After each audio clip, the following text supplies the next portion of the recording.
Hi, my name is Jo Bowler and I'm a Professor of Mathematics Learning at Stanford University.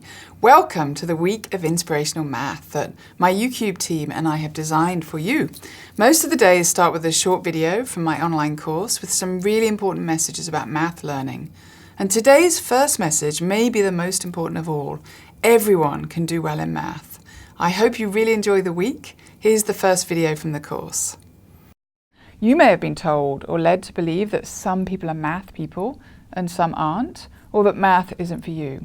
Well, it turns out that's not true.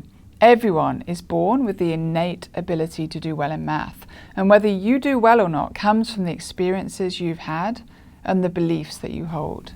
Everyone can do really well in math. There may be some people, who seem naturally good at math, or just love it, when you don't.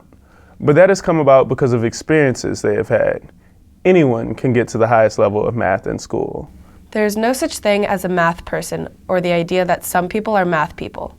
Everyone is a math person. Let's look at the brain evidence. Scientists now know that experiences grow your brain, and the brain is so plastic that it can rewire itself and grow in a really short space of time.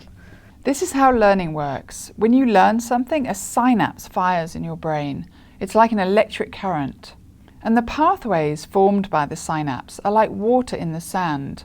The more you return to an idea, the stronger the pathway gets. If you don't go back to it, it will wash away. When you learn something, your brain grows, and if you learn it deeply, it grows and stays. So you may think some people are just brainy or smart because they just are, but it all comes from what they've learned. And you can catch up to them. When you learn, synapses fire. And this doesn't just happen when you're in a class, it can happen when you read, when you build something, when you have a conversation, when you get an idea, and when you make a mistake. Synapses are firing in your brain every day. The brain is like a muscle. The more you work the muscle, the more it grows, just like in the gym.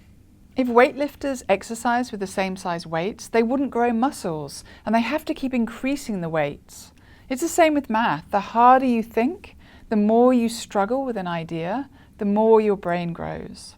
Here is some of the evidence that has stunned scientists in recent years and made them realize that everyone's brains can grow and change at any time. Taxi drivers in London have to learn 20,000 streets and 25,000 landmarks in London before they become qualified.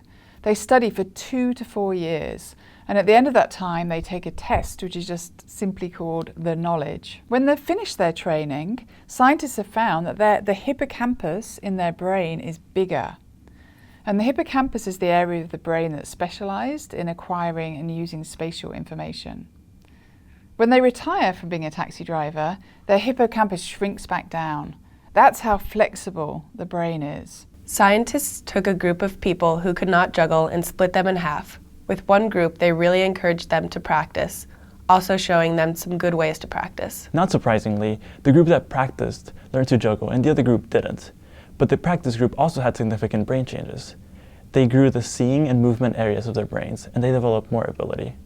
So the brain is much more plastic than anyone ever thought. In one of the studies, a 6-week training course, when students worked on a task just for a few minutes each day, changed the structure of their brains. And we should think about that. Working on a task for a few minutes per day for 6 weeks can cause your brain to rewire and grow. If that's true, imagine what you can do for your brain over the course of a year in a math lesson.